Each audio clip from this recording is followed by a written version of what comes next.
Reunited sa kanilang Starstruck Kids batchmates sina Miguel Tan Felix at Paul Salas. Samantala ang Korean actor na si Kim Ji-soo, panibagong karakter na mapapanood sa Black Rider. Narito ang report ni Hazel Alviar.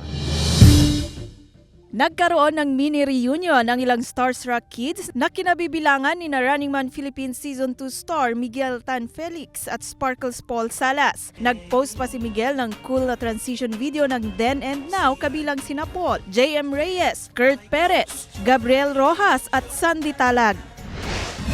Samantala may mga bagong karakter na abangan sa Black Rider. Kabilang na dyan si Jack Roberto na palaban din ang papel na mapagkakamala ni Ninfa na siya si Elias. At ang nagpa-excite sa mga fans ang pagpasok ng karakter ni Oppa Kim Ji-soo, laking ibang bansa na asintado sa baril at tuturuan ang karakter ni Yasi Pressman sa pag-asinta. Sino kaya sa mga karakter nila Kim Ji-soo at Jack Roberto ang kapatid ni Elias? Abangan yan sa Black Rider pagkatapos ng 24 oras.